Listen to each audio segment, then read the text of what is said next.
you ready to take control of your future?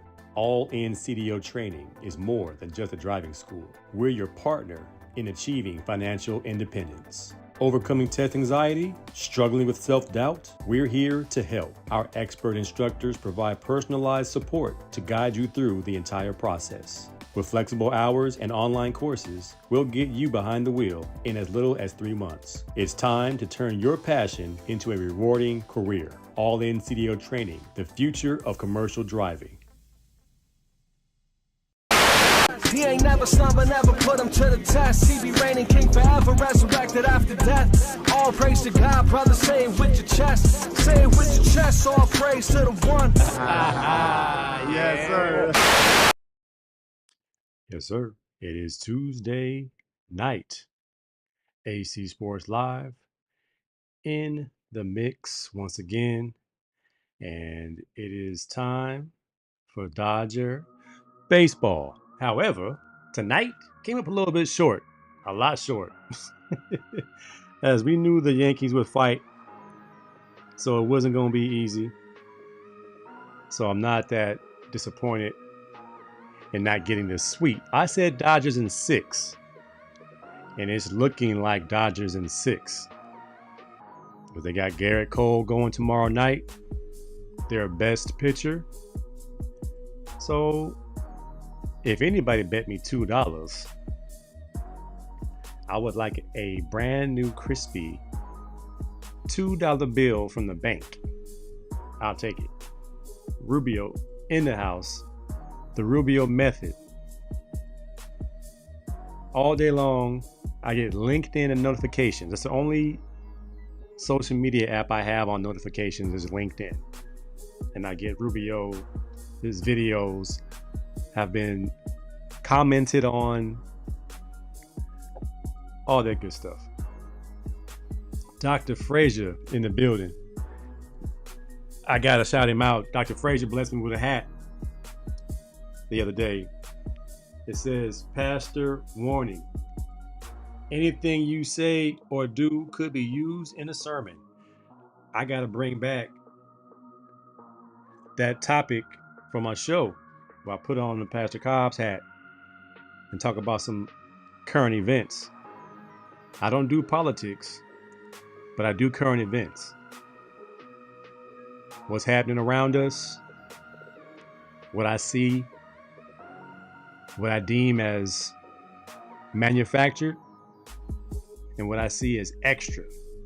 Right now, we're extra.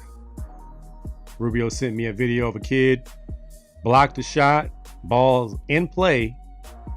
He throws the ball to the kid who's on the ground, who he knocked down. Sacrificed the possession of the ball in order to show up this kid.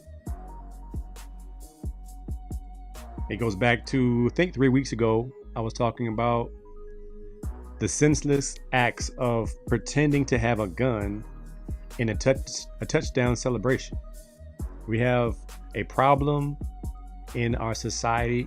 So my pastor hat will come out thanks to Dr. Frazier and Sister Tina White. I believe they went together and said, "Hey, this will be good for Pastor Cobb." I'll take it. Also, shout out to the Long Beach Poly class of 1990. Aprella and Mary Beth ran the table. They had a raffle at homecoming on Friday. Me, Barry Massey with support, even though 1992 is our year, but 1990 got it going on. They do fundraisers and all kind of stuff. Check them out on Instagram. I won the raffle. Crispy new Long Beach Poly snapback with the nice embroidery, the nice jackrabbit on the front with the attitude. Long Beach Poly versus everybody in full effect. Appreciate you ladies for doing it big for the Jackrabbits. She tuned in. My better half. Check her out. It's Joy the Jeweler. You see me posting her lives and I say, buy yourself something nice. spend $100, you'll get a nice whole like container full of jewelry, and you'll be set for like 3 months. I don't know how many times you wear nice jewelry, but I imagine you put on something every day. So why not treat yourself? And you don't have to really attend the live. You can buy it on the replay, and she'll get your order, and she'll ship out your order, and you'll be set in 2 or 3 days, however how long it takes to get the shipment there. I think it's a good deal. You should do it. You should do it. Aprella Jenkins in here just shouted out the class of 90. We appreciate you guys for keeping the Jackrabbit vibes. They had a whole table full of memorabilia, apparel, hats, beanies. I said this will have to be my new source since our beloved brother Alfie passed away last year, and that was my source of poly gear. And when he's gone, I'm like, where am I getting my gear from? That class of 1990. Dr. Frazier said hello to Sister Joy. Jordan is watching too. My daughter, Jordan. I cannot believe she's watching the show, because it's always a cringe moment when she sees her dad doing his Hollywood voice. Stay tuned, ladies. It's going to be Unk season in a little bit. I know you can't wait for that. Rube says Long Beach Poly in their prime. Could they best some NAIA D3 or D2 teams? You choose the sport. I would say Long Beach Poly is the UCLA of high school sports, in that we have every sport represented at a high level. It's just right now football is a conundrum, man. We can't get kids in. The powerhouses take all the kids from the neighborhood. So we're pretty much labeled, D4 or D. We're not even D1 anymore, man. So it's not great right now for football. But we won homecoming. That's a good thing. But we lost league to Milliken. Congrats to the Milliken Rams for winning the Moore League. Let's see where we end up in the playoffs. It's not like it used to be, Rubio.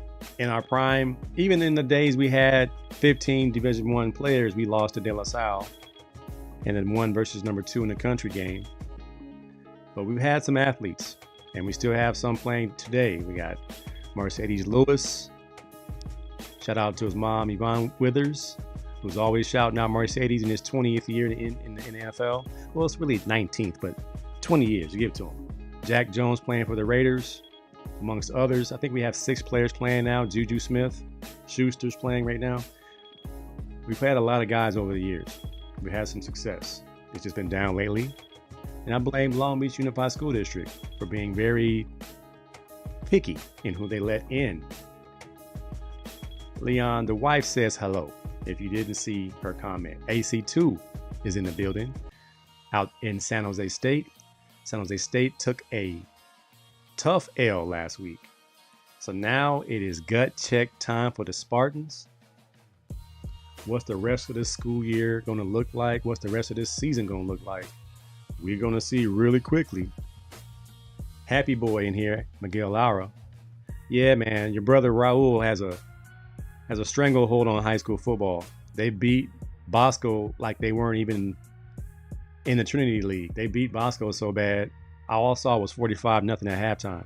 And this is supposed to be the number 2 team in the country. 45-0 at halftime, something ain't right. Shout out to Raul Lara, Rudy Cambero, and the staff over at Mater Dei doing a great job with all that talent. All they got to do is manage the talent and academics. Them guys are already loaded to play. They can beat a D2 team, possibly. Well, at least an NAIA team. D3 team for sure. Most definitely. All right, man, today's show, we got a lot on the docket. I want to get through it all if I can. I think I can. I got a special guest later on, Rich Clay from the Drew League, and coming off their championship win this last weekend, coming back from 28 points. I want to hear that story. And he's an OG Dodger fan, so he has some Fernando Valenzuela stories, and I'm going to tap into his OG knowledge base. Tonight's show. Dodgers take one on the chin tonight. That's all good. But how about that Freddie Freeman, man? And that walk-off granny game 1.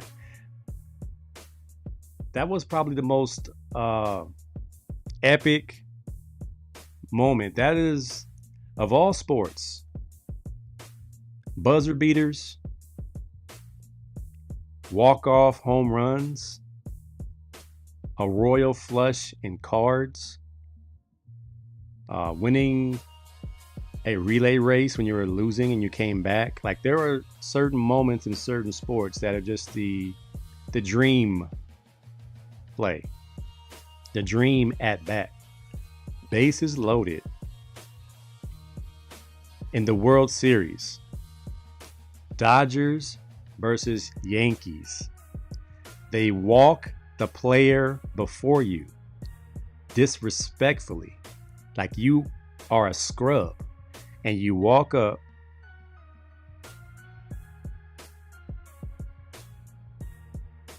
and first pitch, dinger. I think I'm having some technical difficulties with my camera. Let me turn my camera extras off. I don't want to have that as a problem. I have a little delay. I can see it, and I don't like it. Let's see where it is. Let me turn off all these extras.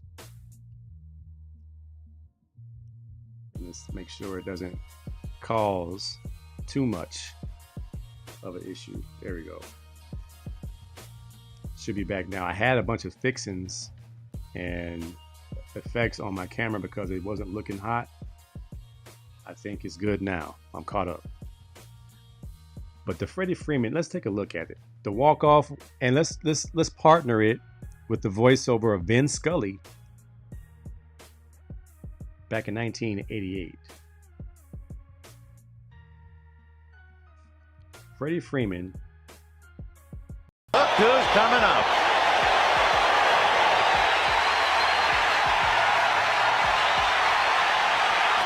All year long, they look to him to light the fire, and all year long, he answered the demands until he was physically unable to start tonight with 2 bad legs, the bad left hamstring and the swollen right knee.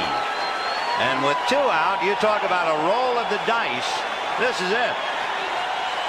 If he hits the ball on the ground, I would imagine he would be running 50% to first base. So the Dodgers trying to catch lightning right now. High fly ball into right field. She is gone.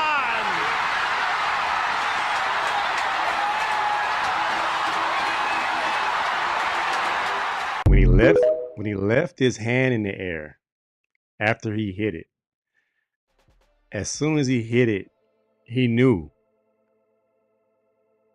And as he stood there waiting to go into the batter's box, they walk Mookie Betts. This man has had, before this home run, 4 games in a row with home runs. So this made 5. Well, this made 4. Game 3, he had a home run. And tonight he had a home run. That's 6 in a row he's had a home run. And they keep pitching to him. I think it's amazing. It's actually pretty stupid. Well, you don't walk a guy in the first inning, but you almost have to. Because right now, this man is the MVP. He's had home runs in every game since his days in Atlanta. You almost have to just take one as you're afraid of this man, because he gets the party started.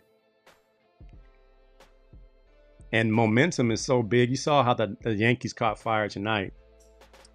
Once you see there's hope and you start to believe. Belief is such a powerful entity, man.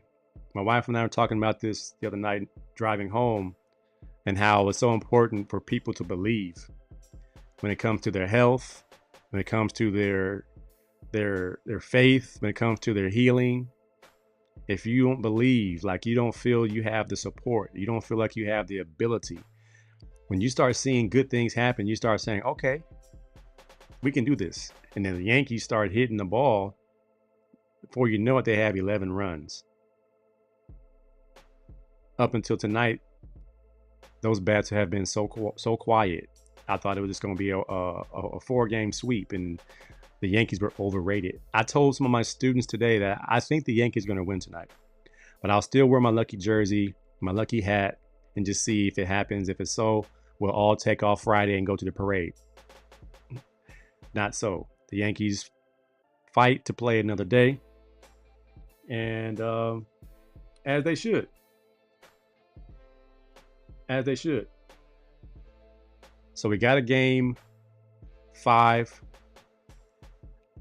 Small part of me believes the Yankees going to win tomorrow night too, which leads to an epic game 6 at the Ravine here in Los Angeles. And we're going to bring out Snoop Dogg and Corrupt, and they're going to sing New York, New York. Big city of dreams. Everything in New York ain't always what it seems. We'll see what happens. We have a lot of, we might have to just bring out Kendrick Lamar. And he might have to do They Not Like Us one more time. I'm just happy we haven't heard it in about a month. I got tired of hearing that song. But we might have to hear it one more time just to get it in. All right. So Dodgers have a big game tomorrow. I wouldn't say it's a must win. Game 6 is a must win. We don't want a game 7. No, my brother. We don't want a game 7. That's what we don't want at all. All right, let's go to our rundown. So Dodgers still sitting pretty 3-1. No team in the history of the World Series has ever come back from 3-0. In the divisional series, yes. The Boston Red Sox were able to do that a few years back, but it's not common. Very rare. We lost a great Dodger last week, Fernando Valenzuela. Fernandomania is what made me a Dodger fan, as I grew up a Phillies fan. But moving to Long Beach, California in 1976, I've become a Dodger fan as I watched Fernandomania take flight in 1981. Fernando Valenzuela was rookie Cy Young winner. He brought awareness of the abilities of a small town kid from Mexico and how he could galvanize a community of Latinos in Los Angeles. He even got President Reagan to change his policies on immigration. Isn't that ironic? Isn't that crazy? We're dealing with today in 2024, as we saw the not so cordial, not so politically correct, flat out racist comments at the Republican rally the other day, and I was like, dude, the timing is bad. Even Ronald Reagan didn't do that. That was pretty telling. But Fernandomania was so big, he got people to change their minds about people. Just think about that. That's what greatness is. Greatness is tearing down walls, changing people's minds about how they feel about some type of thing, whether it's skin color, country of origin, whatever it was. I didn't even care that Fernando couldn't speak English. I was a kid. All I saw was him pitching his tail off, dealing and winning games. Complete games. Fernando was going complete games. He won 8 complete games his rookie season. Today's pitcher ain't going past the 5th inning as they try to save their arms. Fernando threw a screwball. And that takes so much torque, so much energy, so dangerous to throw over a long period of time. They were just built different, man. I'm a hijack someone else's video showing some love for Fernando and Fernandomania. I'm not getting paid. This is for the love of the game. So don't flag my show, Facebook, YouTube, Twitch, Twitter, LinkedIn. This is for the love of the man who passed away last week, Fernando Valenzuela.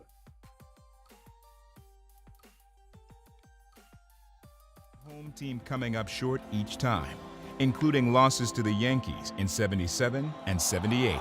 However, a new decade brought a change of fortune, sparked by an unlikely new superstar the likes of Dodger Stadium had never seen. Here it was this boy from Mexico, 19 years old, long hair, a little bit chubby, who didn't speak a word of English, and he came and he took the city and the nation by a storm. Well, originally he wasn't slated to start, so now I had to pick somebody else out to start, and I said, why not give it to Fernando?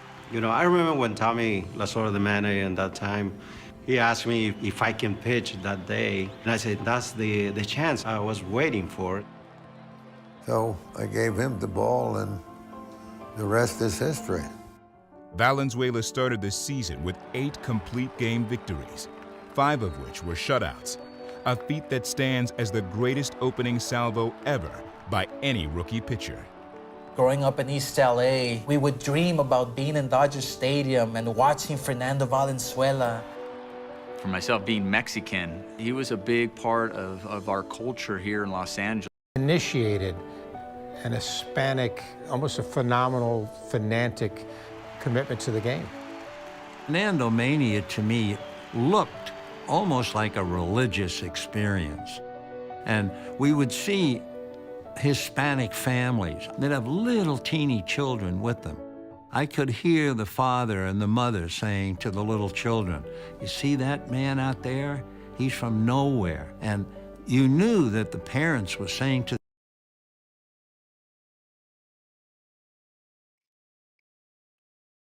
Hope we didn't get shut down, but you guys know the story. Fernando changed Los Angeles. He changed the Dodgers. And since he left the team, nobody's wore number 34. I think he should be in the Hall of Fame. He's a Cy Young winner, illustrious career. Here are some of his numbers. Cy Young, Pitcher of the Month, Rookie of the Year, Sporting News, Major League Player of the Year, Sporting News Pitcher of the Year. The list goes on. I hope I still have my Fernando baseball cards. It might be worth something. Fernando Valenzuela, you are a true Dodger. And we appreciate you.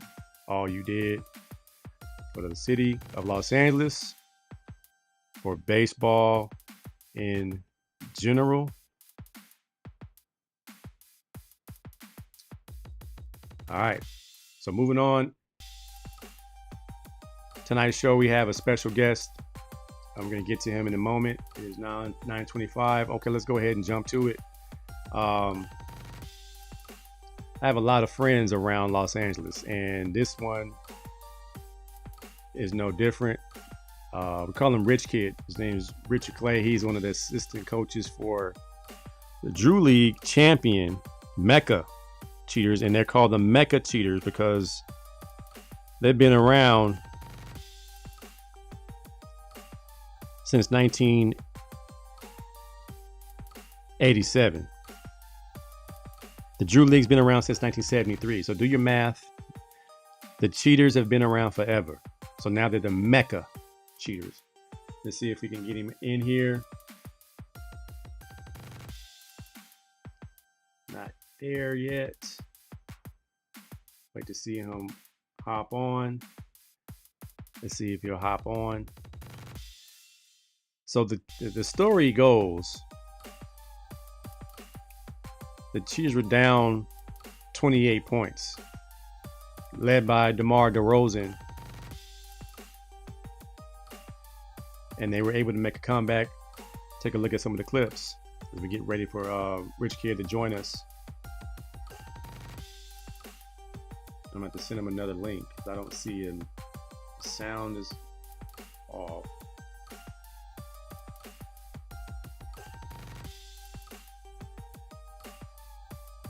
You're in the green room, but I can't see you.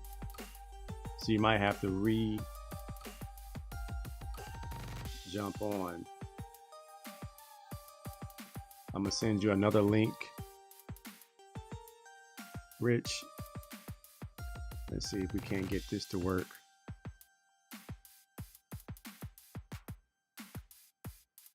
I see you in the green room, it's just not working. So I'll have you log in and log back out.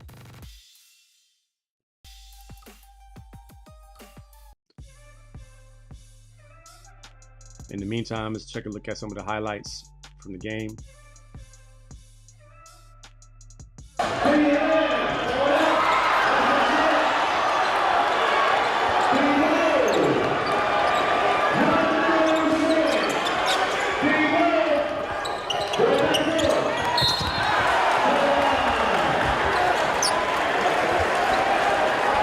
you can see, the games get heated at the Drew.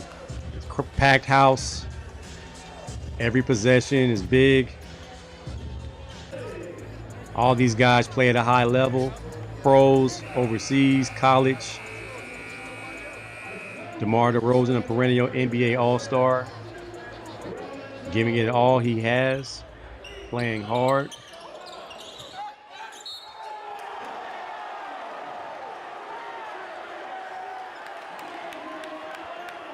I see my brothers. I see a few of my brothers out here. I see my brother Tim.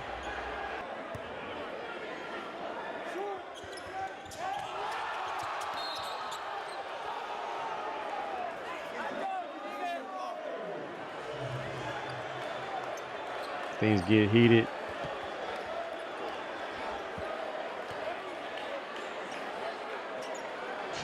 So that's just the first part of the end. This is the comeback road, and if you've purchased a faulty car, it is a massive payout like this. Serious business at the Drew. And when Rich is able to jump on, we will add him to the show and talk about that comeback. In the meantime, we'll continue on with the flow of the show. And all right, he's trying to come in here now. Let's see if it works this time. He's in the green room. I don't see his face.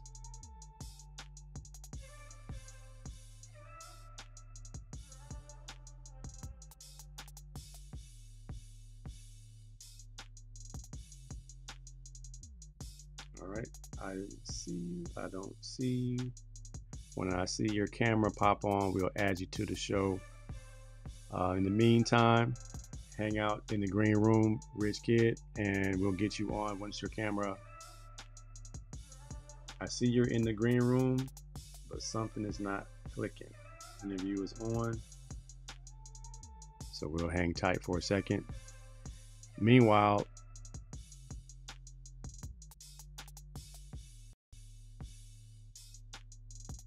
you might have to use your phone because I can't see. Your laptop is not registering a picture. Let me see what I could do.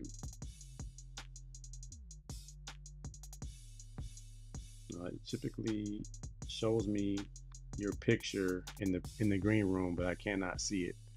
So I'll keep an eye on it. In the meantime, in the NFL, we talked about the walk-off home run. Well, a Hail Mary is right up there with a walk-off home run. Jalen Daniels of the Washington Commanders is easily the Rookie of the Year thus far in the NFL. Only thing to stop him will be, unfortunately, an injury. And he saw that he was fragile a couple weeks ago with a rib injury, but he came back and still found a way to make this play. This Hail Mary versus the Chicago Bears. And one of the Bears, Tyreek Stevenson, thought it was a good idea to talk trash to the fans as the play was beginning. And come to find out, it's his job to box out the receiver in the back of the Hail Mary formation. And of course, he fails to do so. And guess who catches the ball? You're not locked in, son. You're down here talking trash. I mean, talk about costing your team the game. And you didn't even knock the ball down like the coach tells you to knock the ball down. If you don't knock the ball down, you have a high chance of tipping it, which will give the offense a chance to recover the bounce, the tip drill, game over. So sad for you. Shouldn't have been out there talking trash to the fans when you should be doing your thing, doing your job. You're not locked in. You're not locked in, bad things happen. Shout out to my Eagles who got the dub. We look like our old selves once again. Jalen Hurts was out there hurting them. 4 tubs. My fantasy team looks good with Jalen Hurts at the helm when he scores 4 times. Shout out to Mike Stafford, sweet brother Noomsy, who says I should play Baker Mayfield. I can't do it. I can't play Baker Mayfield over Jalen Hurts. I just can't do it. I'm an Eagles fan. I got to play my guy. He might have a day like he had last Sunday. All right, now I see Rich Kid now. All right, so we're going to bypass. We'll come back to Jameis Winston. I want to get my man Rich Kid on the show as soon as possible so we can get him in here and we can talk some sports. There he is. Let me get him going. Interview unmute. What's up with you, man? Hey, Rich Kid, what's up, brother? Good to see you, man. Whenever you reach out and say you want to talk, you know you're always welcome, man. How about them Dodgers? How about them Dodgers, huh? Hey, man. Hey, look, man. Still confident that they're going to win the championship. Yep. I think tomorrow. I feel like what you said, man. Tomorrow's going to be tough because Jared Cole is a cold piece.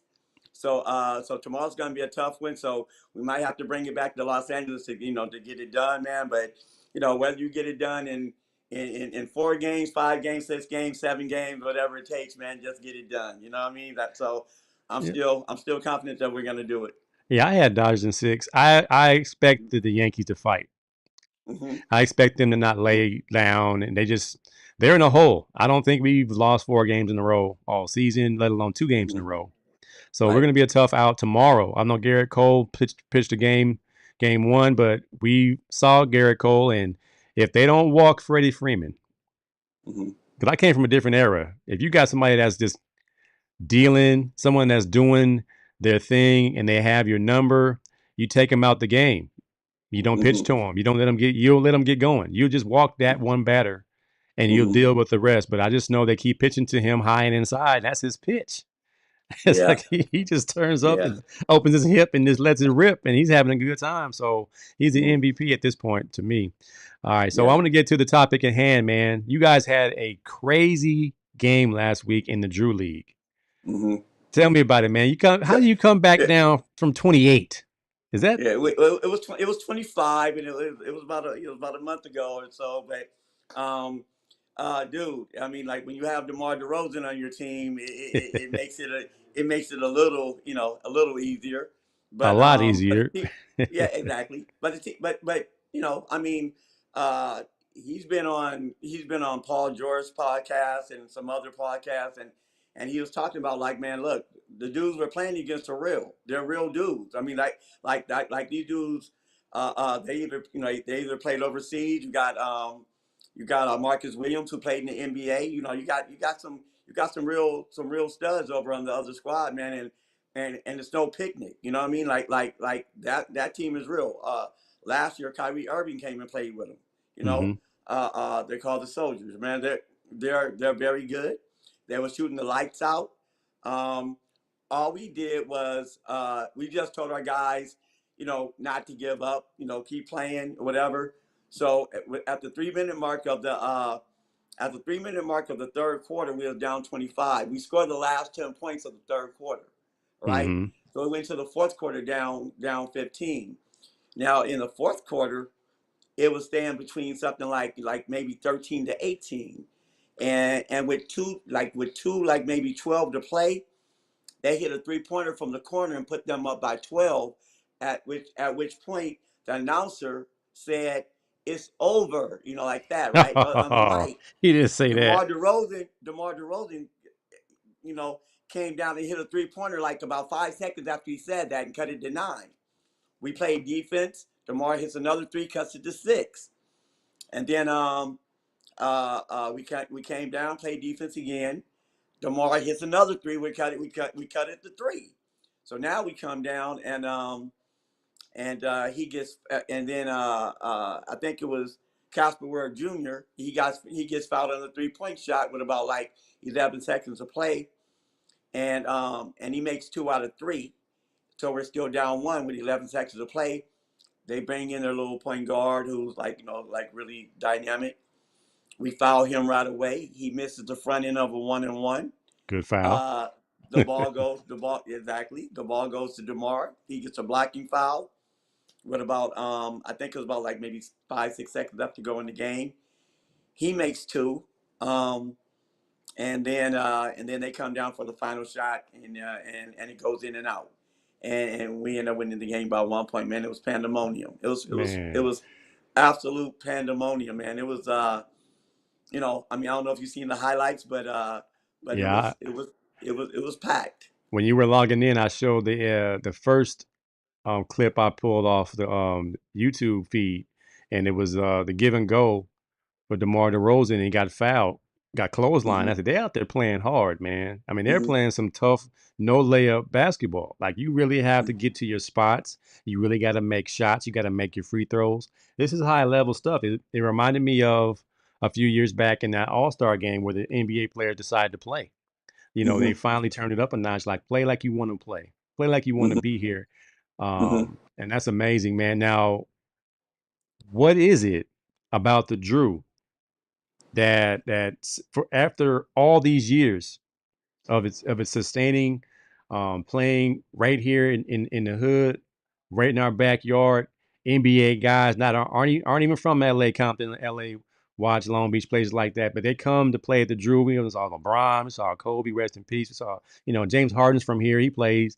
DeMar DeRozan from Compton, all these guys, but the respect level, the Drew, Rucker Park, all these places around the country, so well respected. What would you say is the secret sauce? You know what? It's just that it's guys playing homegrown basketball. You know what I mean? Like guys coming and they want to get like a real run in, and they know that they can play at the highest level. The other thing is this, being a high level athlete yourself, playing at UCLA and playing pro ball, that adulation, like athletes get used to adulation. You know what I mean? Like you can't find adulation like that, like going to the athletic club, going to the YMCA, whatever. I mean, that adulation is something like, even when LeBron came and played with us and it was packed, right? I mean, and LeBron was like playing up the crowd and all that stuff. That adulation is magic. Like when you leave basketball, when you leave college basketball, you miss that. Right. Because it's nowhere that you're gonna find that.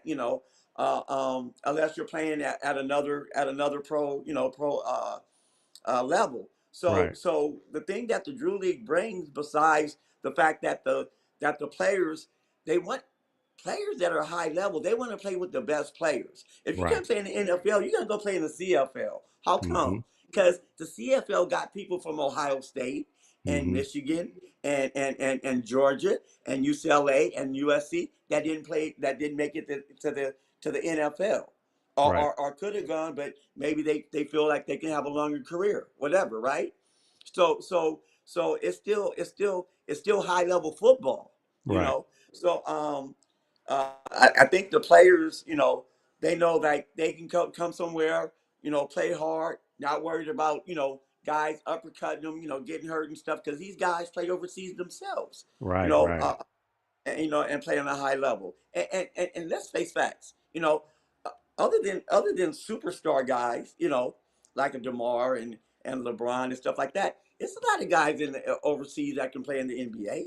It's a right, lot of guys that can have 10th, 11th, 12 spots. And don't forget, there's 15 spots. right, You know what I right. mean? So Casper Ware Jr., he touched down in the NBA. He played with the Hmm. Philadelphia 76ers. Right. You know, we had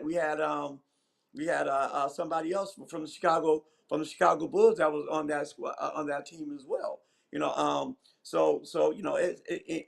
And other teams have, like, NBA guys that want to step to the Drew League because they hear that that's the league to play at. Right. So that's why it stays high level. Worldwide, no excuse, just produce. That's My produced. man There it Deacon Hill is. is in the building. He said it was a crazy game. He said Deacon Hill in the house. He said, I was there. I know he was there, Deek. I know he was there. Rodney Sauce said the Yeah. legendary Drew League. We in here. That was an awesome comeback, says Deek. And I'll go back to some other comments once we get done here. Sweet Brother Noomsy's in the building. My son is in here. Shit, that was a crazy win. Absolutely, man. So you guys won a championship, got your love, like you said, adulation. I think it's something to it, man. I think that was one of my problems in my career. I wasn't able to turn it up in practice. Like I Mhm. wasn't able to perform as well as when it was live and when there was people in the stands, when there was a referee and there was something on the line. And I think that's called Mhm. a gamer. Now, some people just have an engine that they want to win everything, whether it be a Mhm. warm up, whether it be one on Right. ones, whether it be king of the court, whether it just be one on ones playing football, doing walkthrough. I never want to lose. Or I knew if this didn't mean anything, I didn't perform well. But I know, Mhm. like Deacon Hill always, invited me to come see the Drew. He was even, I think, one time many moons ago asked me to play in the 40 and over. And I'm like, man, I'm not a Mhm. basketball player. I just like to play when the guys are, good and not going to Mhm. undercut me. Like you said, the guys know how to play. And I play with guys like yourself who are play at a high level. I always enjoy those times. I like playing against guys that are really good because I feel I'm a pretty good defender. I can't shoot it and play, but I can You're know. a great. You're a great defender. I but know. but this, just playing at a high level is always a good challenge, and that's why I always look to see, That's well, it. who's playing. That's That's why it. I always ask if we're going to go play. I'm like, is Rich and them playing? Like, all right, cool, I'll Yeah. go play. And Right. that's why you're going to get that at the Drew. I'm just Mhm. glad it's still around since 1973. Is that Yeah. the inception, and all the guys and Deacon, he be educating me on the guys, Mhm. Dino, and and Rich and all the guys. I'm like, yeah, man, it's a great community. And I'm pretty sure my dad probably played when he was alive because he was a Philadelphia hooper. Played at the Mhm. Rucker, came to California, started playing at the Cal Rec in Long Beach, played at Santa Monica and Venice Beach, these different places. He was 6'6". He was a slasher. He could play a little bit. So I'm pretty sure you guys probably cross paths, well, whatever. Mhm.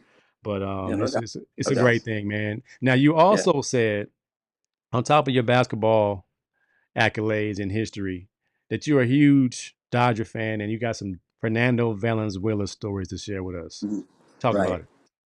Well, I was at Game 3 in 1981, because I heard you talking about, like, I heard you talking about his accolades and stuff, and I heard you talking about, like, pitchers that pitched 5 innings and stuff like that. Yeah.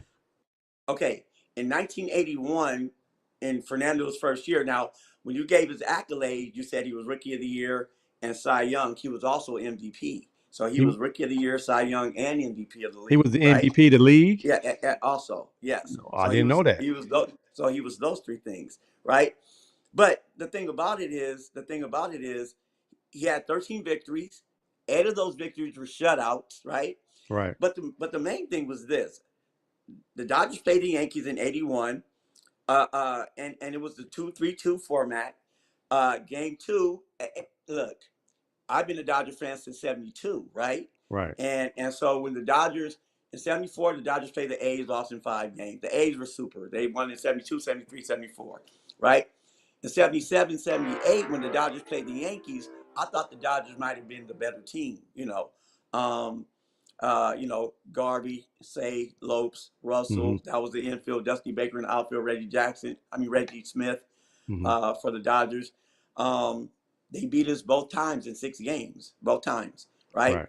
In '81, I'm like, man, we got these Yankees again, man, and they take game 1 and 2 in Yankee Stadium, and I'm like, here we go again with Here we these go. dudes, right? And then they had picked up Dave Winfield, who was a superstar. They already Yeah. had Reggie, and I'm like, here we go again. Game 3, the Dodgers win the game 5-4. Fernando pitches a complete game, right? Not a masterpiece. He threw 147 pitches. He threw Wow. 147 pitches to make sure that the Dodgers got the victory. Workhorse. I'm at that game, right? I mean, in the '80s it was a trip because I was at the Lakers championship in '82. I ran on the court. I ran on the court. You can see me running on the court hugging Bob McAdoo. Oh Right? wow! How'd you Like get that like like close? like oh man, that's the video. I mean, when I was getting phone calls like a celebrity like at that night, right? Right. Like '82. But I was there in '87 when they wrapped it up against the Boston Celtics. But I was at like a lot of championship games like in the early '80s, right? Right. '80s, mid '80s, whatever, man. But that game, like it just speaks volume of like how Fernando was a competitor, right? Right. Right. Like all these like uh uh pitchers that are like pitching 5 innings because that's what that's what the stats are telling you to do nowadays. Like like don't pitch against batters like the 3rd time around and stuff like that. Right. Man, Right. if you pitched 147 pitches, how In many the times? How many times 1970s, did Dodger batters Stadium would get? see 3 World Series.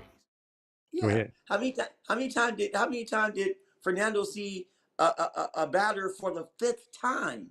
Not 4th, 5th, Right. right? And he still got through the game. I mean, I don't know if these analytics are being dictated by agents and pitchers or by organizations. You know what I'm saying? And the other thing about analytics, people shooting threes, when it's 3-on-2 fast breaks Right. and it's the analytics that tell you to do that. It's the analytics that tell you not to bunt and to try to go for the 3-run home run or whatever. Well, if the analytics was that good, then how come more teams aren't winning championships? Right. Everybody's following analytics. Right. I don't You know. know, I mean, I'm watching baseball, and I know Dave Roberts has a system, and Coletti and all them guys up top have a system of analytics that they go by, and they use a little bit of gut. I've seen more gut by Dave Roberts recently, but I know when a guy is dealing, like if you had today's analytics when Fernando, Nolan Ryan, all those guys who would go complete games, Bob Gibson, them type of guys who were workhorses, even yeah, even the guys that were recently going full, yeah, or they, Hershiser, yeah, that's their thing. Greg Maddux. You You know what I mean? you Yeah, Roger Clemens. let him finish, because as soon as you put Yeah, that bad relief pitcher in and he gives up 3 runs and you get the loss, it's like, well, you should have just let him deal. We'll just live with the loss if he. And I think it's more to protect the elbow, but it's not like these guys are throwing pitches that they never threw. Like Fernando threw what do you throw the a what was it, screwball, a screwball? a How much screwball. how much torque does that take? Like, A lot of torque, I mean, that's a this lot of dangerous, torque. dangerous throw. And you Yeah. had Mariano Rivera who threw the rising fastball. I mean, this man could have easily broke his fingers as much as he threw that pitch. But it's a different day. I'm glad we were able to experience it. You're lucky you were able to actually be there, and you were old enough to even know what you're looking at. I was kind of young still, but I knew Yeah. that something was happening because I played with a Mhm. lot of Latino players and I played baseball. Yeah. And they were, Fernando this, Fernando that. I started paying attention. I was a Phillies fan coming from Philadelphia. So Mhm. I was just kind of like, what's up with the Dodgers? I'm like, okay, Ron Say, Dusty Baker, what was the other guy they had? They had a bunch of guys, Steve Garvey, Steve Garvey, Steve Garvey, and Reggie Smith. they had a Dominican player. I forgot his name. That Pedro Guerrero. Pedro yeah, Guerrero. yeah, yeah, I was a yeah, big yeah, yeah, number 28. I was a big yeah, Pedro fan. Then yeah. when Fernando came on the scene, I'm like, yo, we got the whole melting pot of America here. Mhm. And then you start seeing the Latino pride, come to an effect, and it was big time, man. So I thought it was a good thing. I thought it was a good thing that we were able to play together, able to see them celebrate. I mean, Tommy Lasorda was Italian, you know what I'm saying? Like, so Italian allowed a Yeah. Mexican American to play, and it was just a good thing, man. It was a good Yeah. time to be, Yeah. in Los Angeles to see this. When you go to a Dodger game, I was not ever fortunate to go to a Dodger game in those days, but I was able to watch the games on television. It was Channel 9, KCAL 9, and Vin Scully would be broadcasting the game, and he would just be talking about him. It was just a good time, man. It was a good Man, time. it was such a different time, man. I mean, like, dude, I literally had to transistor radio just so I can listen to Vin, right? And and of course, like, Vin was the best. I'm gonna tell you something. And a lot of people don't know this, man, because I've been playing basketball all my life, right? But I'm a bigger baseball fan than I am a basketball fan and football fan. I mean, Mhm. like the Dodgers upset me more in the loss than the Lakers are the least of my Worries, yeah. like being upset, right? Because I've seen enough championship in my lifetime from them, you know. Right. So I'm kind of like cool with that, right? But to be honest with you, is UCLA basketball. I know you're a football We fan. I'm back. mad at We you. No, I'm pulling But UCLA my team yeah, too. yeah, I'm yeah, a yeah, yeah. UConn and So UCLA. yeah. So UCLA, it was SC like for Angelinos, it was SC football. Hmm. But my thing was always like in the late in the mid late 70s, early 80s, and mid 80s and stuff like that. It was like whatever team can go to the Rose Bowl. That's who I pulled for in that USC UCLA game. You know what I mean? Right, Like right. whatever team can go to the Rose Bowl, man. But yeah, the Dodgers, man. Back in the days, man, baseball had the sports world by the But the had neck, it yeah. here It was had a grip on it. it was America's pastime, Yeah. and it was in the neighborhoods. You didn't have to Hmm. have a lot of money to play. You There was didn't. no travel ball. Or to go. I mean, it's a trip. I just went to a Dodger game and I bought some tickets, whatever, man, and the tickets might have been like $75 a piece. I forgot what, man, but we used to go in right field pavilion Pavilion, for yep. like 350. It was like three $5. fifty. Yeah. You know, I mean, and this isn't the poo-poo on anything that's going on with this Intuit Dome, but I had tickets to the Intuit Dome. I went there, and so what I did was because I'm from Inglewood, but I live in Gardena now, but what I did was the day before I went to the game, I went to check out, the parking and, like Hmm. where I wanted to park and how I was going to get there, through traffic and all this. So I put into the structure and I talked to the guy, the black guy there. Hmm. And I'm like, hey, look, I got tickets for tomorrow night, just trying to figure out how, my friend's going to come, to the game and stuff. He's like, yeah, well, get here early. Like the parking structure fills up fast, stuff like that. It's $70 to park. I'm like, it's $70 What? to park? He's like, Oh, yeah. So like there's something that's going on about like how high it is to park now for the Intuit Dome. right. I have a membership at the Hollywood Casino. Hmm. So I went to the Hollywood Casino who was charging like maybe $10, $20 to park. I Right. just showed my membership, I parked free. And then Right. it's like a 7-minute walk, Right. you know. It's like a 7-minute walk. So I actually paid nothing to park. But the thing about it is like I mean, like between ticket prices and parking and getting in and out of the structure or whatever. I mean, it's the reason why a lot of people like watching the game from the Right. comfort confines of their own home. You know what I Well, mean? So as soon as the Dodgers got past the Padres, I started looking at ticket prices for the World Series. And when I saw the last seat in the highest of nosebleeds was $1,300, that's crazy. and I That's was just that's like, that's insane. how can anybody afford that? And I was like, well, season ticket holders get a different price. But I'm like, well, people that sit in the boonies don't have season tickets No, and usually don't have that kind of money. But people are right. using their rent money, their mortgage money, car note money to go to the games. I just think I know there's a demand and people will pay it because people save up for these types of environments and these type of opportunities. But the best seat in the house, right here at the crib. I'm just glad they don't black Yeah. games out like they once did. Remember they used to black games out? Oh yeah, they did. They did. But AC, let me tell you what's going on, right? Let me tell you what's going on though. So what's going on is corporations are buying up bulks of tickets, and what's Mm-hmm. happening is like you're thinking that you're buying the ticket from like from the Clippers organization or the Lakers or whatever and you're actually buying it from like Ticketmaster or StubHub. So Mm-hmm. what they're doing is they're buying these corporations are buying the tickets, and then you're paying an exponential amount because they're getting their cut, and then the ticket sellers are getting their cut, and Mm-hmm. that's why it's going up to like 1,300. It's those tickets aren't worth. We know that they're not worth $1,300. No. So how can they? How and the average person is not going to pay $1,300 to buy those tickets. So what they're doing is they're finding people that can afford those tickets because they're buying them in bulk, and then they're finding people that's going on StubHub and stuff like that that's going to find them and going to buy them.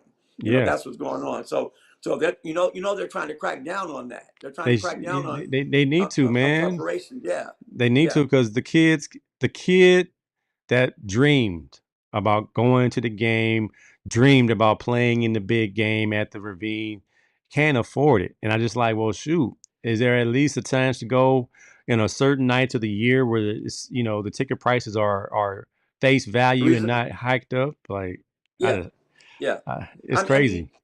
it's some that are reasonable, but our conversation is going full circle, right?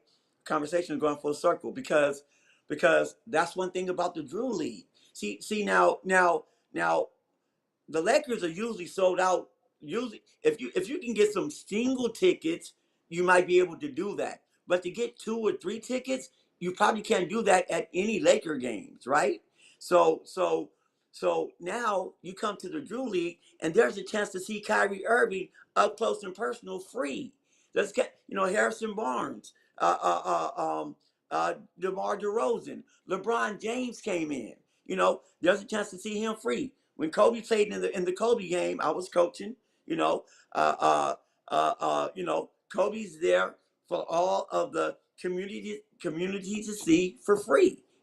Yep. Uh, uh, Kobe so Kobe's a so Kobe versus James Harden, right? Back and yeah, forth. yeah, yeah, yeah. It was Yep. that game. It was that Mm-hmm. game. So I had James. I had James and DeMar on my team. DeMar was younger then, and they had like LeBron and KD I came through, think they right? had KD came through. Like KD came through before Kobe did. Right. KD came through before Kobe did. He also played on my team, right? Right. Which was actually the games team. Right. But he brought him on board and stuff like that. Then we went out to Goodman Park and played them out in Washington D.C. So, but the thing is, I'm just saying, like, it comes full circle that the average person can't afford those tickets. AC, you know what I'm saying? No.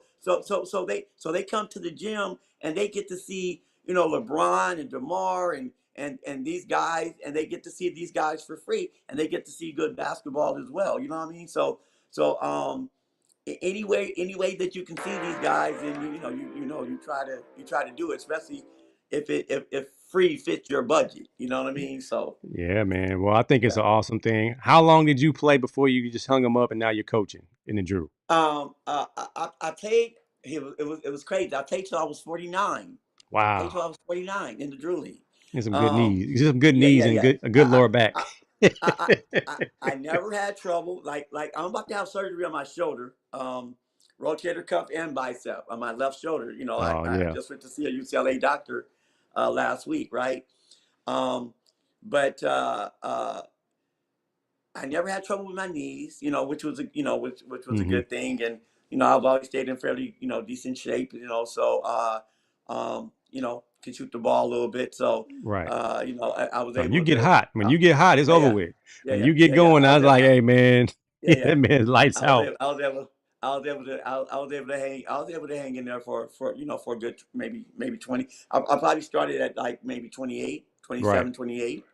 and then and it's funny because Casper, the story goes like, Casper Ware, his wife grew up with my family, right? So we was having like a get together at my house, and it was like the first time that I saw Casper, and the first time he met me, and we had both knew about each other and stuff like that. And he was like, "Man, you got to come down and play in the Drew League," because I was always playing in the Crenshaw League, and I know you know about back in the day, the Run Shoot Dunk was supposedly supposed to be the league that had all the NBA players playing in it and stuff like that, whatever. Not all of them, but because some still playing the Drew. But it was like the league that was getting all the newspaper coverage, your stats and stuff was always in the paper and all whatever.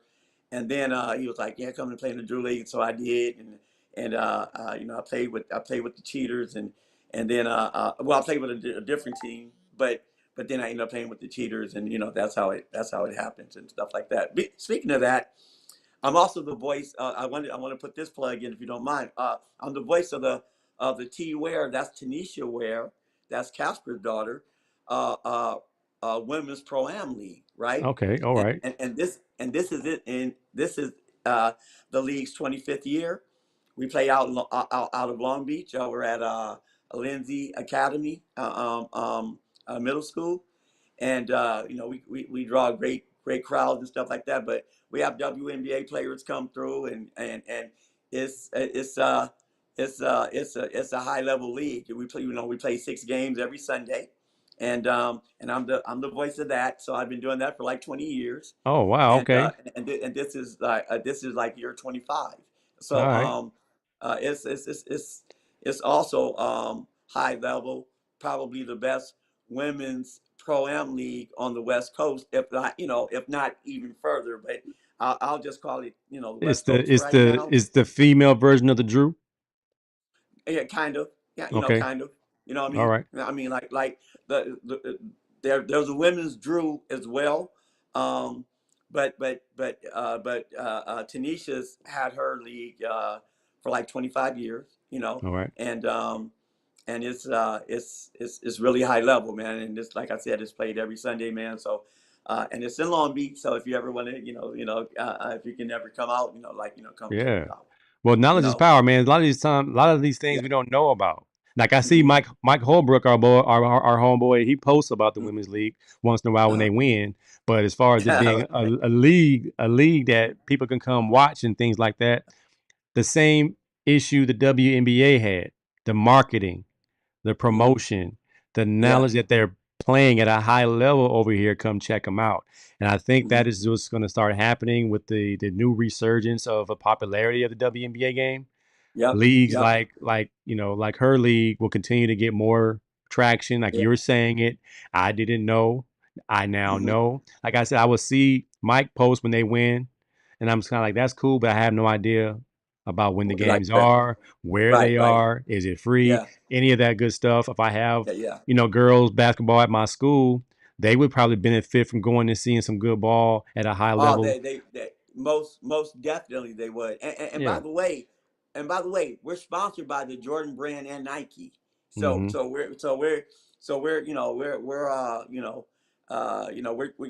played our championship game at the Nike building in downtown last year. I mean, like it was really high level stuff, man. I mean, like it's been high level stuff for quite a few years, man. But it's some really good basketball there, man. And like I said, you have some WNBA players that step through every now and then and stuff like that. Chelsea Gray, Odyssey Sims, and just to name a few. Essence Carson, she still plays in the league right now. So it's some really high level basketball that goes on in T Ware's league, Tanisha Ware, and she's done a great job of just taking something that she had no idea that was gonna, just having an avenue for women to continue to play basketball because there was none, right?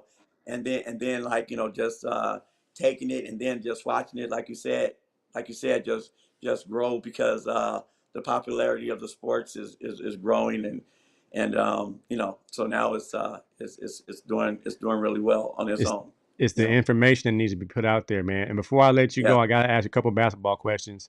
Yeah, go ahead. The Lakers are 3-1. They're looking pretty good. Is Uh-huh. this JJ Redick experiment going to meet the Lakers have a chance to make a run here? Um, you know what? Like it's early, but they are looking. They are looking better. I mean, like they're looking better, and I think the reason why they're looking better is like believe it or not, I think the ball is not as much in LeBron's hands as much. That's number one. I think number two, they are going through Anthony Davis. Anthony Davis is like, the top player. It's almost like when Pat Riley told Magic, like Magic, you need to be the leader now. I mean, like, Kareem, Kareem is still there as a supporter, but it needs to be your team now, not Kareem's anymore, right? And then they took off and won like two more championships, right? Uh, I think JJ has put the ball in AD's hand. I think keeping Rui was a great move. I went to see Dalton Connect in the summer league when everybody was there to see Bronny. Um, uh, uh, I was like, man, dude, I want to see what Dalton Connect looked like. You know what I mean? And Dalton Connect is a player. I mean, the dude is, I don't be surprised by next year if he's averaging 15 points a game. I mean, like, Hmm. like that's how good he is. And he's gonna, and you're gonna see the improvement as the season goes forward. He'll probably hit a wall at some point, but you're also gonna see some improvement. So they are better. I still think that OKC is the top team. I think I don't I don't know. I think Minnesota made a mistake in keeping Gobert and letting go of Karl Anthony Towns. I think that's going to set them back a little bit. Um, but the Lakers are going to challenge. I don't know if they're going to be a top. I mean, I don't think the Lakers should be a play-in team this year. I really don't. I Hmm. think the Lakers, It'll if be a they solid avoid team. injury, yeah, if they avoid injury, Yes, they're top six. top If six. they Yep, avoid injury, yeah, they're top solid. six. Yeah. Now, my team is the Sixers, and I'm dealing with this Embiid mess. How do you feel about players dictating the season with the scheduling of back-to-backs and saying we're not playing on these nights? Are you a play every night type of guy, or do you think it's a smart move for the playoffs and the guy who's always injured? Embiid, Kawhi, guys like even Paul George, who joined my Sixers, and he's also an always hurt guy. Yeah. How do you feel hmm about them load managing? I mean, the thing about it is uh, we lived in a time when we didn't have the top. I mean, like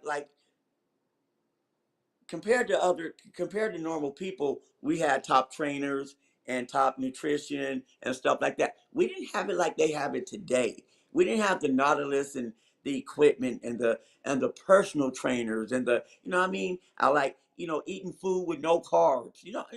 Like we didn't. I mean, am I saying something wrong, AC? No, Right? man. We had I spaghetti. mean, We had spaghetti I, pregame meal. I mean, our meals were good. You know what I'm saying? I mean, like our meals were good. I mean, like how could we go through seasons, playing in Chuck Taylors and whatever else that we was playing in? And I don't mean to say that we're that old that we wasn't playing in Nike and all that stuff because we were. But what I'm saying is tennis shoes are high tech. Everything is high tech. Nutrition, personal trainers, equipment, everything is there. I mean, how are players not like able to stay healthy? I don't. I mean, I get it. I mean, like once your body breaks down a little bit, it's hard to recover, but it's hard to like get it, all the way back, man. But do I believe in like load management and all that stuff? Of course I don't. I mean, look, I grew up when Elvin Hayes played 16 years. Look how many games he missed in 16 years. He might have missed 12. In 16 Uh, uh, years. yeah, he might have missed 12 games. If you take away that last season with the Lakers, Karl Malone might have missed like about like 10 or 12 games in his like 15, 16 years. John Stockton the same way.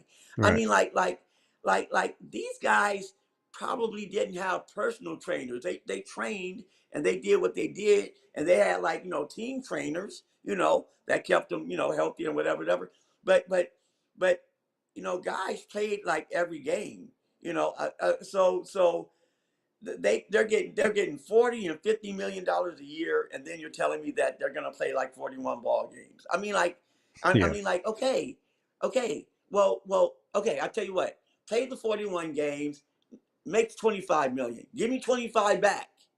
Wow. Give me 25 back. You If know how you, come? yeah, Because what are you gonna do in the playoffs? I mean, like, you're not guaranteed to do nothing in the playoffs even when you get there. right, That's not guaranteed. So now you're not playing you're not playing no regular season games, and then in the playoffs you get bounced. right. But So you're making 50 million. so Okay. there's got to be a conversation because what they're doing with Embiid right now is investigating, intent and all that stuff, and we're talking about money and ticket sales. People are paying to see Joel Embiid and the 76ers, not Right. a bunch of rookies. Yeah. I'm trying to go see the Clippers play the Sixers next week, but Embiid Mm-hmm. ain't playing. So I'm like, well, I Mm-hmm. kind of really don't want to go see, Right. a bunch of guys trying to scrap together and be a team that's not going to be our real team. Mm-hmm. So I'm kind of like in between, outrage, and this is what it is. I know guys don't want to play when they're not 100%, but I'm like, when are you ever 100% as a pro athlete? I don't remember ever being 100%. Everything hurt from camp through the season. You're going to always That's be true. banged up a little bit. I was almost upset with Shohei Ohtani when he got caught stealing and he hurt his shoulder.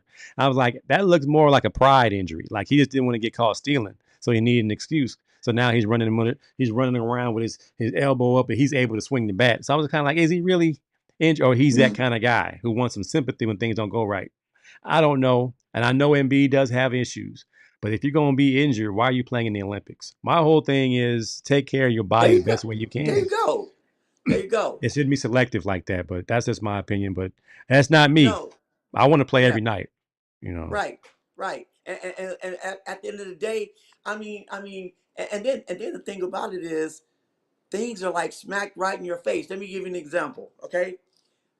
LeBron James plays in the All-Star game, right? Plays in the All-Star game. And then the first game out of the All-Star game, I think the Lakers played against like Golden State or it was a game that they kind of like when they were trying to like stay in the Hmm. hunt for whatever place they were in and stuff like that. So he plays in the All-Star game. The next game is until like Thursday or Friday. He misses that game to play the next game against a team that was weak. Now we needed you for this game. We needed you for against Golden State coming out of the All-Star break because that's who you're battling for, like that next spot. Yeah, AC. But he misses that game and then he plays that game. But he played in the All-Star game. You know what I mean?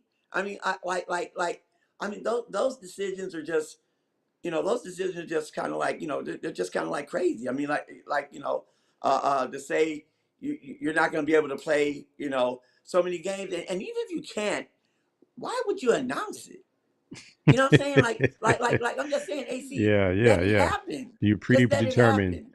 You Right. predetermined that I'm not gonna go certain nights, and I think that might have cost Embiid that one MVP he was trying to get when he did not face Joker that third time around, where he gave Joker the business the first two times they faced each other, and then when he got to the nitty gritty, he bowed out and didn't play on a prime time TNT matchup night, and we're just kind of like, why aren't you playing tonight? A little soreness, a little swelling. Isn't it always sore? And it isn't always swelled up. I don't know, man. We came from a different time when Kobe and them would ice their knees in the fourth quarter. Give the fans what they want. Play the game. You only playing for 15 years. And then the rest of your life, you can go ahead and ice them things up and go to Germany and get some new knees or whatever they do now over in Germany. They're doing something over there. They're doing that, AC. They're doing that now here. It's called, the PRP. They're doing that now here. But let me give you a little. Let me give you a little synopsis on that Kobe on what you just said about Kobe. Um, Kobe came to play at Drew, and the way it was supposed to play out was he's gonna come and play at Drew. We have all these stars there, but Kobe, because it's gonna be so packed, we need you to leave at the end of the third quarter, right? Hmm. Like we need to get you out of there. And so I mean, there's not enough guards and not enough. It's not enough Security. Yeah. protection there to Right, like right. keep the fans off of them after the game is over. So So the sheriffs come to come into the huddle to pick Kobe up, to He tell said, Kobe nah, like, he okay, won't man, we're play. here to and he go like, man, dude, I'm playing the game. Right. No, I'm playing the whole game. And it's like no, like this is for free. Right. This is because he loves the This is this, game. yeah, this was for free. And he says, no, I'm not gonna, I'm not leaving. Once again, it's that adulation, you can Yeah, the never. crowd, the crowd is, But yeah, yeah, we want Cole. it's a, yeah, I mean, but it's a buzz. I mean, it's a high. It's a buzz, Oh right? yeah. Oh But yeah. but the fact of the matter is, he still was able. He still said, like, I'm not gonna, not play. Right. I'm not gonna. Bernard King played with two broken. You know the story. Bernard King Mhm. played with two broken fingers on the same hand. Dropped 50 points in back-to-back ball games. Two Right. broken fingers. Yeah. But And you're telling me that you can't play with a bit of tendonitis? That's all the swelling is. that's what it is. And that's You why know. some guys' legacy will not be as grand or as great as they would so like, because they've allowed the culture of being pampered, the culture of not showing up when the fans expect you to show up. They don't understand the magnitude that me being an Allen Iverson fan, knowing he's only 5'11", 160 pounds, going against the NBA of the 90s, getting knocked down every layup and never complaining, going hard every night. And I know when you saw him slowing down and no longer jumping as high, that's tendonitis, that's plantar fasciitis, that's sore feet, big toe, that's bunions, everything that comes into being an athlete that you don't get reported, like black toenails, the things that we went through as athletes that you don't get to see. That's why I felt his frustration at the practice press conference. And I was just kind of like, this man gives the game all he can. He's in pain right now, but you guys are not happy. So I was like, well, to this day, AI is one of my favorite players. Yeah, he was a Yeah. hot dog. Yeah, his style's not gonna win a championship, but his heart, the desire to go out there and give the fans a show. That's why I still love Russell Westbrook. He may not be what he used to be, but every time he shows up, he goes hard. Even if he's missing layups, missing jumpers, he is trying to Right. take your heart. And I'm like, you just don't see that I in every agree. player today. So those I things agree. carry. Michael Jordan wanted to play every game because he knows some fan paid money tonight to see me play. And if I don't play, he can't ever see me play again, because he probably spent his whole little family's life savings to come see me play. So Kobe had that. MJ had that. AI had that. Westbrook has that. And I appreciate that. I appreciate guys that do their due diligence. If I'm getting paid this money to be an entertainer on top of a basketball player, I'm gonna give them what they ask for. I'm gonna give them what they, as long as I can. I'm not gonna hurt myself. I'm gonna take care of myself to a point where I can at least give you 3/4 a night. I would say, yo, I'm not gonna go 40 minutes a night. Give me 25 minutes so my fans can see me and I can still take care of my body. I think there's a happy medium for the Kawhi Leonards of the world. Even Anthony Davis, who was hurt every year until the last couple of years, I used to tease him, call him Tender Love. But he's gotten tough over the years. He's tired of hearing people say he can't go. I don't want to be called street clothes. I'm gonna be here every night. Take care of your body and be out there every night. That's why I love Anthony Edwards. He might be a little bit brash. He might be a little bit unrealistic, but he's trying to give you what he has every night, and I really appreciate it. It's going to add to his legacy. I think it's going to be a good thing for him and being the face of the league moving forward. Two things I want to say off your points. One is about Russell Westbrook, right? And I've never, even when he was with the Lakers and all the talk shows were like, spewing all these things, all these negative things about Russ and stuff like that, man. And a lot of those things weren't his fault. And even if they were, in the movie Kramer versus Kramer, they go to court, right? Right. The kid fell down and broke his arm on the dad's watch, right? And then they said, you was at the park and your son, you're supposed to be watching your son falls down and break his arm. Like, how are you supposed to be a good father? He said, I may not be the best father, but I was there. Right. He said, but I was there. Mom's the one that went off with another man. I was Wow. there. Like Russ might not be the best player, but Russ is there every night. Every night. Like Russ is there every night. So all this talk about Russ and what he was doing. I mean, like that season that Anthony Davis missed like 40 ball games, and LeBron missed like another 28, and he was left kind of like solo to do the job, and maybe he didn't come through as much as they wanted him to too, but he played 79 games that year. He played 79 out of 82. He was there. That's one. The other thing is you got players like Embiid, and I'm telling you this.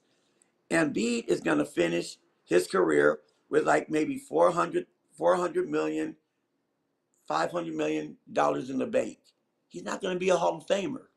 And I'm not going to mention the name. I'm just going to tell you what the player told me, right? An NBA player told me. I was like, I said to the player, I said, my man, we grew up together. Elementary, middle school, and then we got separated at high school, but he made it to the NBA. I said, man, you got traded to Utah, man. You with Stockton and Malone, man. You guys are good. You guys are, Rich, I don't care about that. I said, what? I said, no. I said, you guys gonna be a threat to win the West. I don't care about that, Rich. I like emphatically, Rich, I don't care about that, man. I just want to make my money, bro. I just want to make my money. I just want to make my money. Square biz. I don't really care about that. So my point for saying that is, I'm not saying that Embiid is that.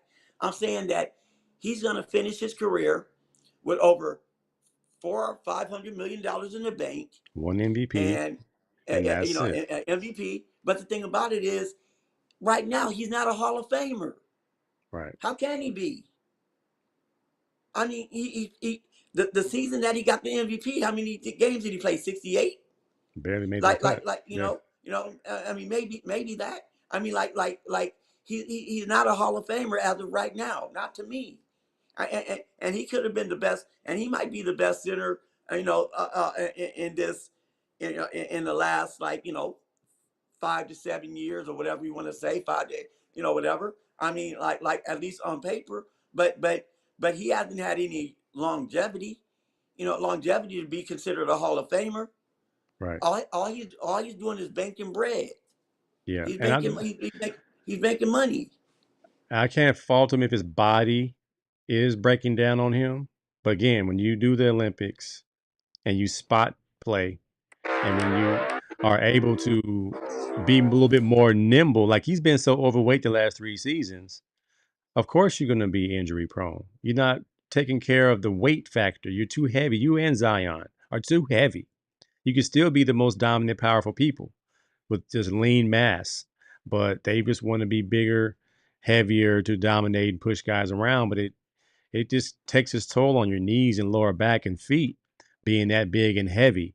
And I just know that when Moses Malone told Charles Barkley, you need to lose 25 pounds, young fella, because if you're going to play in this league for a long time, you got to take care of your extremities. And you can't do that being 300 pounds at 6'5". Yep.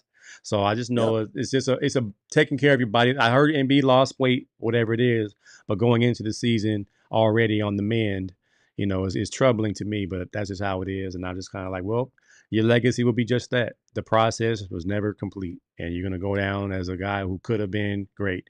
Derrick Rose, same thing. You had one great season, but your body just gave up on you. And, it's unfortunate.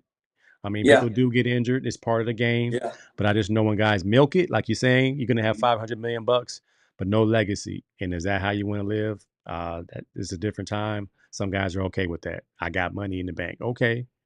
I would much rather have a legacy and some money. Hey, AC, did you ever have any serious problem, like knee problems or anything?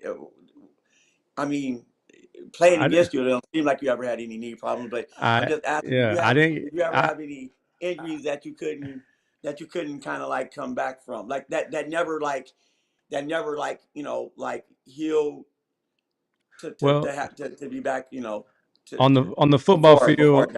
On the football field, I was fortunate to not have any injuries until it was almost over. So as I prayed that I could play it for, at least till I was 30. I got injured when I was 30, and then it was a broken arm. It was just a compound fracture of my forearm. I broke my arm twice in the same season playing arena football, but never Uh-huh. had any knee issues until I was done playing, and I tore my what do you call it, patellar tendon playing basketball at LA Fitness. Okay. So Okay. I was Oh yeah. playing, but I was Right. able Right. to take care of my feet and my knees, my lower back, Mm-hmm. 'cause I know that was my ticket. I ran fast, I timed well, I jumped Yeah. high, so those things kept Uh-huh. me marketable. Those things Yeah. kept me that my agent can find places for me to play because I was able to run, and that was my Mm-hmm. ticket. That was big and fast, and then I could do other stuff.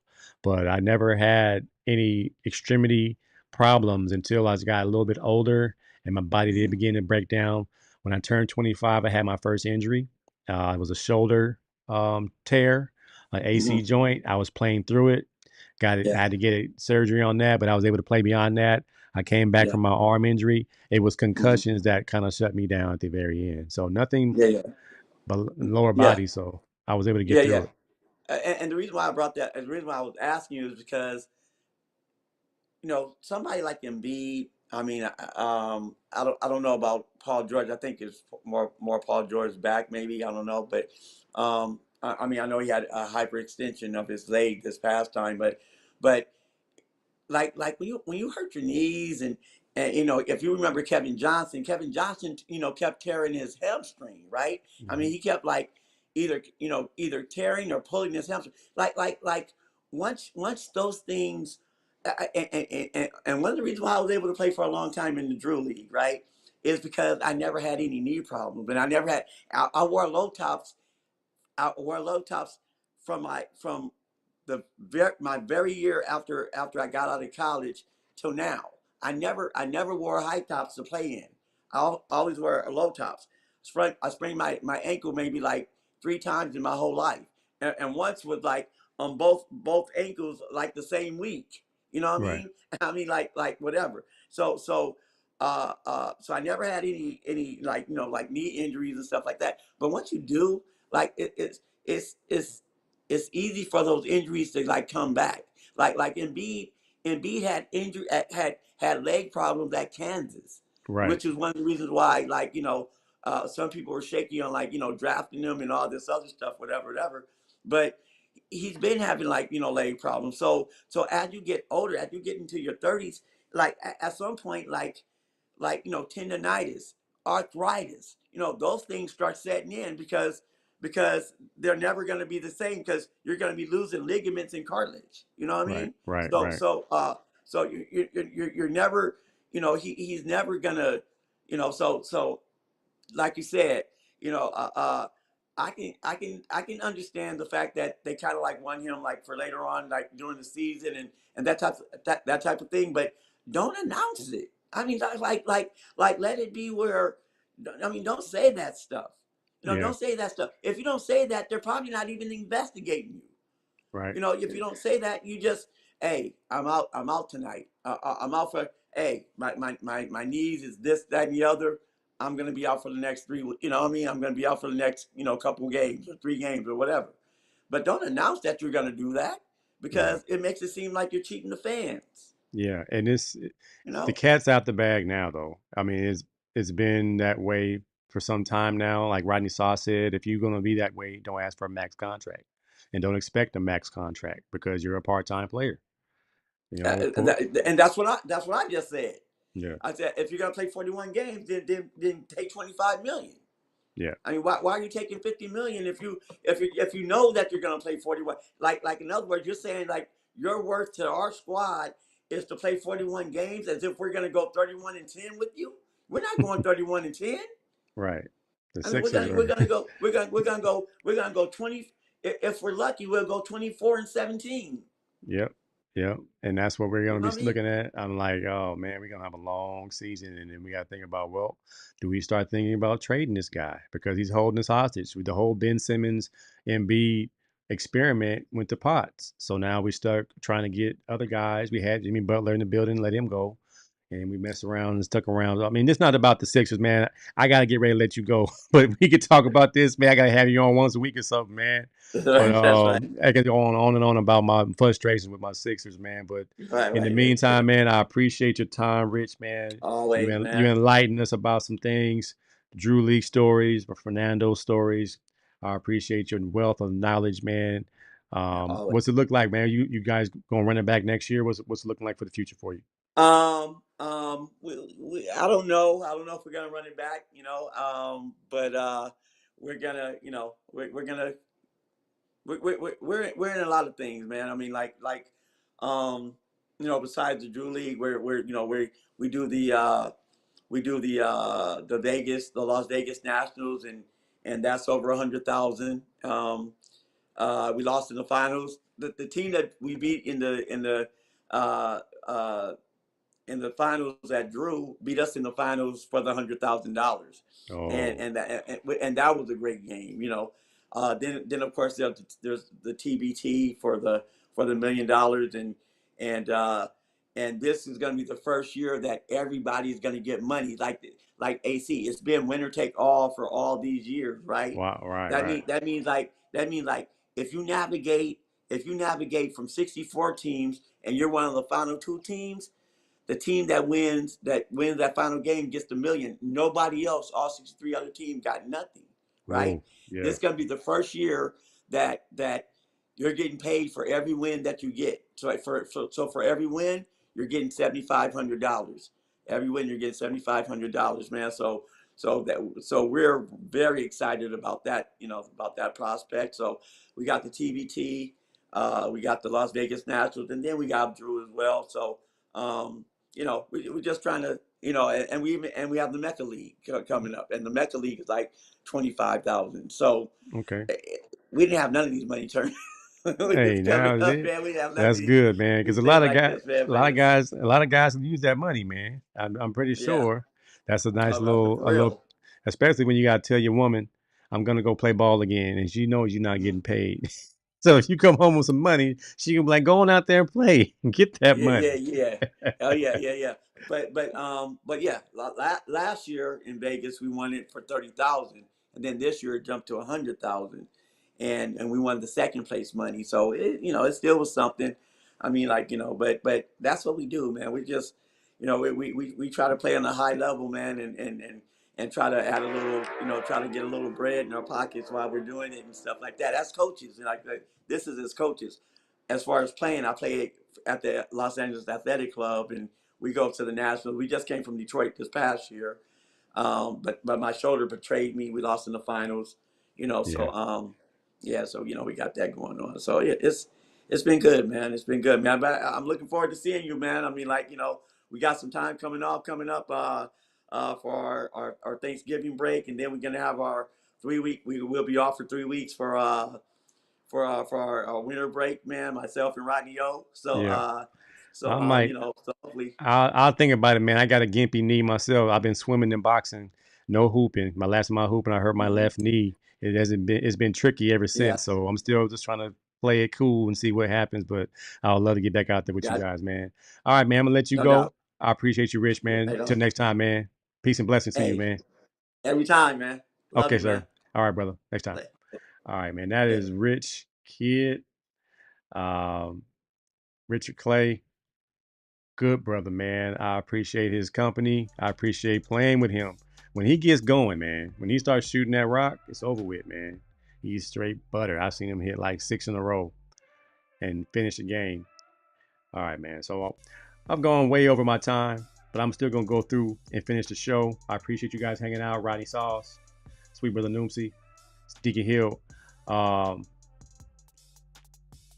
I still had a few things that I wanted to cover. Jameis Winston, in relief of Deshaun Watson, got the dub. I think Jameis Winston might be the funniest dude in sports. Um, pre-game, they put a microphone in his face, and this dude is just comedy, man. This is the day that the Lord has made. I will be glad and rejoice in it. You're looking really focused right now. You told us this week that everyone inside this building believes that this is the time you guys can turn it around. What's been the message? Unwavering faith, ultimate belief, depending on the Lord. That's all we got. When he looks at the camera, Ultimate belief, dependence on the Lord. The message is clear, guys. Thank you, Jameis. I don't know if he's trolling us or if he's being authentic. He looked at the camera. He looked at the reporter. This dude is straight comedy, man. Unwavering faith. Ultimate belief. Depending on the Lord. And look at the camera and say, that's all we got. Excitement and butterflies. Still feel that way? Unwavering faith. Oh, my God. Ultimate belief, dependence on the Lord. Oh, my God. This dude is comedy. Oh, man. Jameis Winston is a different kind of cat, man. They should always have a camera on him. He says things like, you can't say the sky's the limit when people are on the moon. You can't make this stuff up, man. This dude is a gem. He's a diamond in the rough. He's made for TV. His podcast will be a home run. All right, so we can't get out of here without talking about DWade Wade's statue. DWade Wade's got a statue, and when they unveiled it,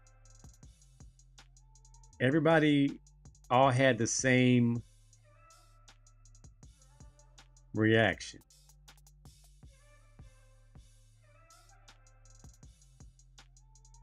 It was more of a,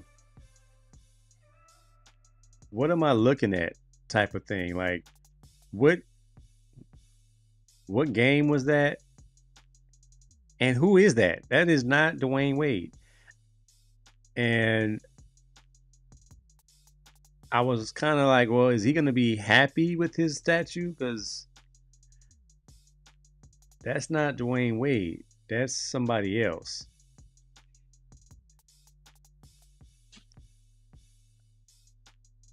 That's Han Solo when he was captured and frozen in The Empire Strikes Back. That is Nipsey Russell in The Wiz. And I thought that DWade Wade would come out and have something to say, but turns out he had something to do with it. He was there when they were making the statue. He saw it step by step. I think when they added his beard, that messed up the entire flow. Like right here, it doesn't look that bad, but the finished product was bad. My other 2 cents. Mike Tyson, Jake Paul. In about 2 weeks, they're going to tee it up and have an exhibition and call it a fight. I don't know how we take this seriously when you got a YouTuber and one of the greatest heavyweight champions of the world at age 60. The Ultimate Disruptor versus Iron Mike Tyson, the baddest man on the planet, at 60. We can't forget that part. Mike Tyson is 60. 58. You're pretty much 60. Fighting against a 27-year-old. All right, so they changed the rules of the fight. And it's not going to be your typical 10-round, 3-minute rounds. Jake Paul, who's 27, Mike Tyson, who's 57, are set to engage in an exhibition boxing match at AT&T Stadium in Arlington, Texas. November 15th, the bout will be streamed on Netflix. The fight will be sanctioned by the Texas Commission. The fight will be 8 2-minute rounds with slightly larger gloves than normal. Yeah, they about to get paid. I don't know what's going to happen. I don't think it's going to be a real fight. It's going to be a glorified sparring match with big, heavy gloves and 2-minute rounds. A lot of action the first 2 rounds. And then after that, Jake Paul probably gets the win. Mike Tyson might take a knee out of exhaustion. I highly doubt Jake Paul is going to let Mike Tyson knock him out because he really thinks he's doing something with this fight. Mike Tyson is 60 years old. Not cool. Tender Love. I'm going to go a different song for Tender Love today. We're going to go Sensitivity. First off, Shohei Ohtani, I don't think your shoulders hurt. I just think you got caught stealing and you need an excuse. You're still swinging that bat just fine. Second, Tender Love.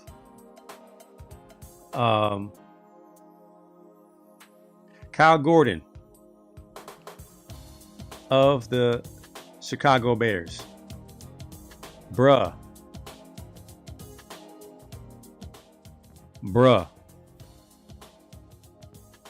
Seriously, bruh. What are you doing with the mink, the pointy shoes, and the lips puckered up and your Jerry curl waving in the air? Are you trying to tell us something? That it is sachet Shantae, that when I'm done playing ball, you guys just watch out. I'm going to be on the runway and I'm going to slay. Slay, slay, slay, slay. Every step, slay, slay, slay, slay. What is going on with the fashion, man? Thank God for Unk season. It is Unk season. My son produced this segment. He sent me a couple of Unks. This Unk with the classic response.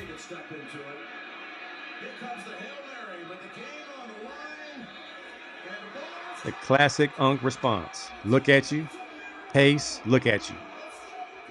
Walk around the room. Walk around the room. Talk some trash.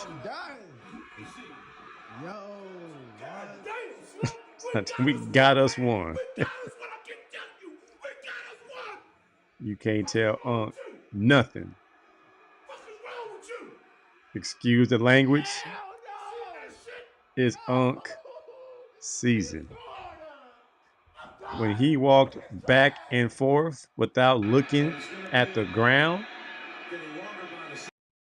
he knew exactly what he was going to say. He didn't think his son believed him. Watch him walk close to the TV. Get up there and see it. Like I told you so.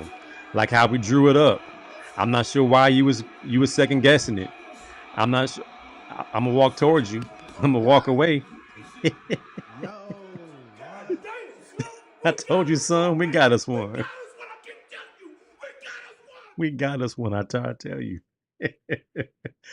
Oh man. And then Unks at the funeral.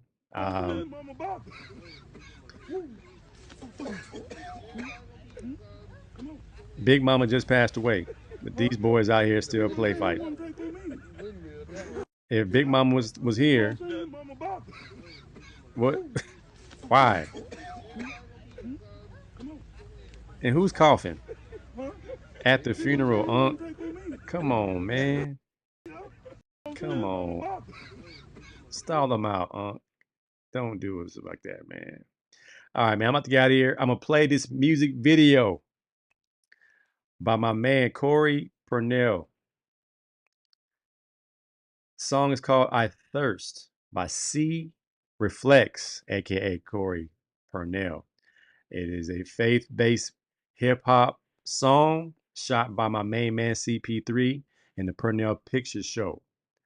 I want to thank the class of 90 once again for the cool cap I won at the raffle at the homecoming game last week. Shout out to the Long Beach Public Jackrabbits, my alma mater. Hope we do something in the playoffs. But basketball season is around the corner. We'll see what happens there. And appreciate Rich Kid, Richard Clay for coming on the show, dropping some knowledge. We spent a lot of time talking about everything. So go ahead and watch the replay if you missed that. Appreciate AC2, Rodney Sauce, and all the fellas that came on tonight. Happy Boy, Sweet Brother Noomsy, all them guys came through. Prella, Mary Beth, thank you for coming through. My daughter, Jordan, my wife, Joy, my son, Alexander, my main man, Rodney Sauce is in the building. I appreciate y'all. This is I Thirst by C Reflex. I'll see y'all next week on the AC Sports Live Show. Basketball season is here, and I'm ready. 4 games in. Already 4 games in. You getting some Epsom salt, man. Epsom salt them knees, man. Rodney Sauce, Jameis is going to win more games for them and cost them that number 1 or number 2 pick. Question is what they're going to do with Deshaun Watson, because clearly he don't need to be in Cleveland anymore. All right, y'all. Enjoy the music and enjoy the video. I'll holler at y'all next time. I'm AC Sports Live.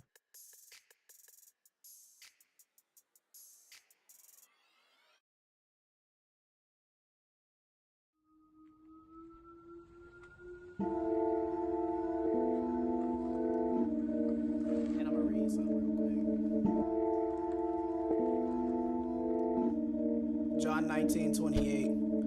After this, Jesus, knowing that all these things were now accomplished, that the scripture may be fulfilled, said,